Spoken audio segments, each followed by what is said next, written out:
হারুন ভাই, জি কথাবার্তা তো সবই হইলো, এখন আপনার মেয়েকে ডাকে আমরা একটু দেখি। মা কাজল। বড় ভাইজান, আপনি এখনো বসে আছেন কেন? আপনি যান। তোকে দেখতে আসছে, ও কোথায় যাবে? বাথরুমে যাইতে বলতেছি, ওনার অনেক আগে পেটে মোচড় দিচ্ছে। বাথরুমে যাওয়া দরকার, মানে লজ্জায় বলতে পারতেছিলাম না। তুমি কিভাবে বুঝলা? ঘরের ভিতর থেকে জানলা দিয়ে দেখছি আপনি এখানে বসে বসে মোচড়ামুচড়ি করতেছেন আর ঘামতেছেন। আমি তো আসতেছি। এই মেয়ে তো খুবই ডেঞ্জারাস। ডেঞ্জারাস না, মেয়ে তো অনেক চালাক চতুর। আমার ছেলে তোমার মতো চালাক চতুর না হইলেও খুব ভালো ছেলে। ছেলে ভালো তো রাত জায়গা নীলপরি নামের একটা মেয়ের সাথে কথা বলে, তার সঙ্গে প্রেম করে। আপনার কে বলছে যে আমি নীলপরি নামের আইডির সাথে প্রেম করি, কথা বলি? কারণ নীলপরি আমার ফেক আইডি। হারুন ভাই, আপনার যদি কোনো আপত্তি না থাকে তাহলে বিয়ের দিন তারিখ ঠিক করি। আমার কোনো আপত্তি নাই। এই কাজল, খাটের নিচে লুকাইছো নাকি? কাজল, গাছে কি করো? গাছে কেন তুমি? আমি তো গাছেই থাকি। আরে কি বলো না বলো। তুমি কি কানা দেখতেছো না? আমার পাশে আমার বান্ধবী বসে আছে, ওর সাথে কথা বলি। আরে কি আবল তাবল কথা বলতেছো? তুমি আমার পরীক্ষা নিতেছো না? আরেকজনের সাথে প্রেম করবো এটা ভাইবা? আমি কারোর সাথে প্রেম করব না। আর আলবাতের বোন হচ্ছে পরিবান, পরিদের গুরুমা। আমার বউ গাছে আব্বা। তোর বউ তো তোর পাশে। কি জামাই বউ মিলে ফাজিল শুরু করছিস? ঘরের মধ্যে মনে হয় আটকা লাগতেছিল, এই জন্যই খোলা পরিবেশে দুইজন আসছে গল্প করতে। চলো আমরা ডিস্টার্ব না করি। আর এত তাড়াতাড়ি নাম লইবা কিভাবে? কারণ আমার সাথে ভূত আছে। ওয়াল্লাহ, কি বলো সত্যি? আরে দূরও মজা করলাম তোমার সাথে। সকালবেলা উঠে উঠানটা ঝাড়ু দেয় নাই? উঠানের মধ্যে এত ময়লা কেন? উঠান ঝাড়ু দাও নাই সকালবেলা উঠে? আম্মা, আমি নাস্তা বানাইতেছিলাম। সকালবেলা উঠে আগে উঠান ঝাড়ু দেবা, তারপরে তুমি নাস্তা বানাবা। আমি যে সকালে এক কাপ চা খাই, সে চাটা বানাইছো আমারে দিছো? চা বানাইছি, আমি নিয়ে আইতেছি আম্মা। চায়ে যাই হলো, এটা চা হইছে? আমার চা ভালো হয় নাই না? এই চা তোর আজকে খাওয়াম। আজকে তোর জানে মাইনা ফেলাম খারা দাউলে আইতাছি। আপনি মাটিতে বসে বসে কাঁদতেছেন কেন? পিড়ে এনে দিব? অসম্ভব, এটা হইতেই পারে না। মিথ্যা কথা বলো না তোমা। আমরা দুজন তো এতক্ষণ রুমে ঘুমাইছিলাম, তোমার চিল্লাচিল্লি শুনে তো দুজন দৌড়ে আসলাম। চোখে এখন কম দেখতেছো, কি দেখছো আল্লাহ জানে। আরে আমি তো মানিক আর বৌমারে ওকে ঘর থেকে ডাইকে নিয়ে আসলাম।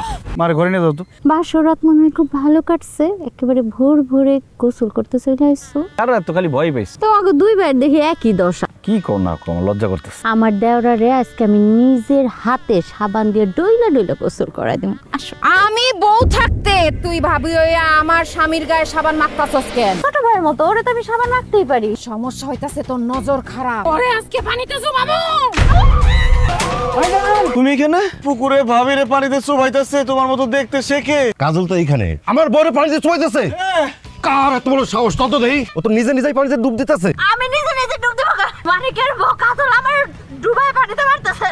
আরে কি উল্টাপাল্টা কথা বলতেছো? মানিকের বউ তোমার চুবাবে কেমনে? কাজল এতক্ষণ রান্না করে রুটি বানাচ্ছিল, আমি সেই রুটি খাইতেছিলাম। ভাবি কি যে বলেন না, আমি আপনারে কেন চুমামু? আমি তো রান্না বান্না করতেছিলাম। তুমি কিছু মনে করো না। এই আসো, ওঠো। আমার এত বছর বয়স হয়েছে, আমি রাত বিরাতে কত জায়গায় যাই, আমি তো কোনোদিন ভূত পেতনি দেখলাম না। এগুলো সব তোমাকে মনের ভয়। ভূত না থাকলে আমার ওইভাবে পানিতে চুবাইলো কেন? হ্যাঁ, আর আমার বুকের মধ্যে গরম চা মারলো কেন? ভূত পেতনি বইলা কোনো কিছু নাই। ছাড়ু দিয়া বাইরে সেই ভূত তোমার কাছ থেকে চুটাই দিব, কোনো ওজার দরকার নাই। এটা কার কবর? আমার ভাবির কবর। ভাবিরে না বাড়িতে দেখে আসলাম, সে মারা গেল কখন? আমার বড় ভাইয়ের প্রথম বউ ফারজানা ভাবি। বড় ভাইজান ভালোবাসা তারে বিয়ে করছিল না? ছোটবেলার থেকে দুজনকে ভালোবাসতো। ভালো যদি এতই বাসতো তাহলে সে মারা যাবার পর ভাইজান আরেকটা বিয়ে করলো কেমনে? ভাইজান তোর বিয়ে করতে চায় নাই, আব্বা আম্মা জোর করে বিয়ে করাইছে। আমাকে এখন যে ভাবি, সে আমাকে খালাতো বোন। তার আগে একটা বিয়ে হয়েছিল, তার জামাই বিদেশে চাকরি করতো, সেখানেই মারা যায়। ফারজানা ভাবি আত্মহত্যা করছিল না? তুমি কিভাবে বুঝলা? এমনি মনে হইলো। আমার ডর করতেছে, চলো বাড়িতে যাই। কি ব্যাপার বাবা, তুমি এত রাতে সাদা শাড়ি পরে গেলে কি করো? আমারে মা বল, আমি তোর মা। তুমি বউ। আমি তোর রক্ত চুষা খাবো। ও মা গো! কি হয়েছে আপনার? বললা কি হয়েছে আপনার? আমার গায়ে সব রক্ত চিচা খাইছে। কে তোমার রক্ত চুষা খেতে চায়? এই যে তোর বউ। বৌমা তো মানিকের লগে ঘরেই আসিল, আপনার চিৎকার চেঁচামেচি শুনাই তো আমরা সবাই মিলে ঘর থেকে বাইরে হয়ে আইছি। আপনার পোলার ঘুমাইতেছিল না, হের লগে গল্প করতেছিলাম। ওই ঘুমের ঘরে হয়তো কুকুর বিড়াল দেখছো, দেখে ভয় পাইছো। বয়স 28, এটার সাথে যে ভূত আছে ওটা একটা খাটাস। যদি বাঁচতে চাস ভূতের বাচ্চা ভূত, এখান থেকে দৌড় দে। তোর দাদা, তোর বাপ, তোর চাচা, মামা, খালা সব আমার শালা। বাঁচতে চাইলে এখান থেকে পালা। বল তোর নাম কি? টাকলা খা।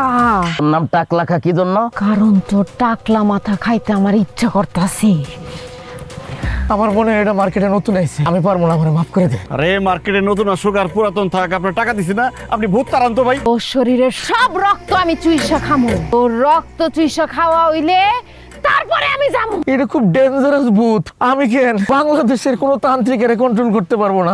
আমি মাফ চাই। আজকে তোর রক্ত আমি খামুই খামু। তো জানে মাইরা ফেলামু। আমরা কিছু করি নাই, ছেড়ে দাও, মাফ করে দাও। মাফ করতে পারি একটা শর্তে। সত্যি কইরা ক, ফারজানারে কে খুন করছে? নাসিমার আগের জামাই মারা যাওয়ার সময় নাসিমা ইন্স্যুরেন্সের 20 লাখ টাকা পাইছে। ওই টাকার লোভে আমরা ফারজানারে খুন করছি, কারণ ফারজানার সতীনের ঘর করতে চায় নাই, এই জন্য খুন করছি। সত্যি করে কত, তোমার সাথে কি ভূত আছে? আমার সাথে কোনো ভূত নাই। আমি এতদিন যা করছি নাটক করছি, আপনাকে ভূতের ভয় দেখাইছি। তুমি আমাদের সাথে নাটক করছো? কেন করছো? ফারজানার খুনিদেরকে ধরার জন্য। ফারজানা আমার বান্ধবী। মনির ভাইকে ফারজানা অনেক ভালোবাসত। ফারজানা মাঝে মধ্যে আমারে ফোন দিয়ে ওর খুশির খবর কইতো। বিয়ার কয়দিন পর থেকে ফারজানা আমারে আপনাকে কথা কইছে, আপনারা ওরা অত্যাচার করতেন। মনির ভাইয়ের সঙ্গে সে সুখে শান্তিতে সংসার করুক, সেটা আপনারা চান নাই। এরপর আমি একটা কাজে শহরে যাই, ফিরে আইসা শুনি ফারজানা মইরা গেছে। এই খবর শুনে আমি দৌড়ায় ফারজানাকে বাড়িতে যাই, যা শুনি ফারজানা আত্মহত্যা করছে। কিন্তু ফারজানারে আমি খুব ভালো মতো চিনি, সে আত্মহত্যা করার মতো মেয়ে না। আমি খুব ভালো মতোই বুঝছি সে খুন হইছে।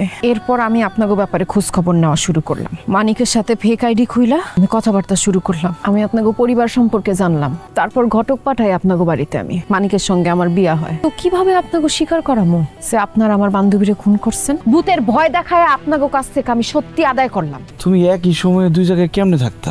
কারণ ওই সময় আরেক জায়গায় আমি উপস্থিত থাকতাম দুলা ভাই। তোমার মতো হুবহু দেখতে এটা কে? আমার যমজ বোন। এক জায়গায় থাকতাম আমি, আর আরেক জায়গায় অ্যাটাক দিত আমার বোন। এই যে আমার আব্বা, এই যে আমার আম্মা, তারা আমার আগের বউরে খুন করছে, আমার ভালোবাসার মানুষের খুন করছে। স্যার অ্যারেস্ট করেন, অ্যারেস্ট করেন স্যার। স্যার স্যার বিশ্বাস করেন, আমি কিচ্ছু করি নাই, আমার কোনো দোষ নাই স্যার, আমি কিছু করি নাই, আমি নিষ্পাপ।